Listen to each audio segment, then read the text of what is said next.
Jake, this is kind of fun. If we take a look at the Browns' offense on paper, who'd have thought you'd have all these crazy names? You look at it, and there is explosiveness pretty much throughout the skill positions. You got Beckham and Landry, Callaway, a young big play guy, Chubb, Duke Johnson, Kareem Hunt, David Njoku, Baker Mayfield.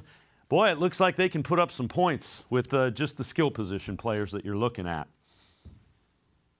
Yeah, when you look at it on paper, you see quite how impressive it is, and it's almost daunting to think that this is what it's morphed into from this rebuild where we, came across the idea of taking David Njoku in the first round a few years back. Corey Coleman was a part of things too at that point, but you developed those guys in Rashard Higgins. You took a flyer on Antonio Callaway, who's turned into a pretty good deep threat wide receiver. You made a really good trade, to pull in Jarvis Landry for a fourth-round pick.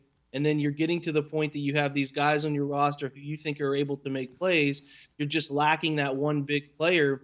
And that's when some of the idea and the ability to pull the trigger for like Odell Beckham is pretty a fascinating concept at the time. And they decided to make that move because they think that's the capstone piece of an offense to take them to the next level.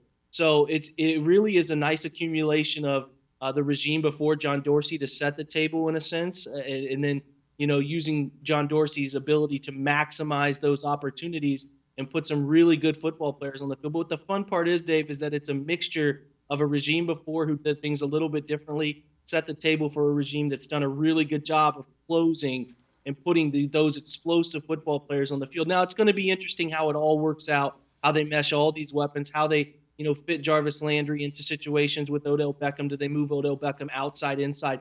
The good thing is the Browns have 4 good wide receivers. They might go get a 5th one in the draft. Damian Ratley, Derek Willis, those guys that are on the roster might fill out that 5th spot. So the Browns have an opportunity, just like the Rams did, who were exclusive what's called 11 personnel, which means 1 running back, 1 tight end on the field, 3 wide receivers all the time, the ability to get light boxes for your running game, which makes Nick Chubb all the more dangerous, makes Kareem Hunt all the more dangerous, Duke Johnson all the more dangerous in those situations.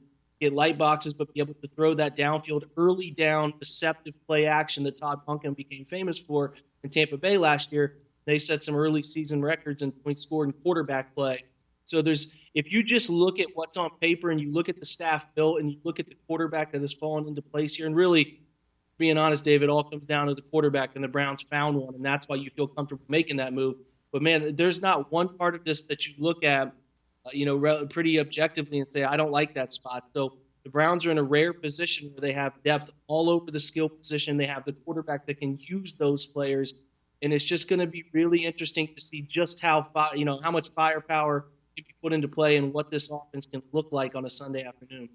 The other thing that makes it very interesting and a whole lot of fun is these are all guys in their mid-20s or younger, and none of them are on the downside of their career. They're all on the upside of the career. So in theory, they have a couple of years to grow and even get better.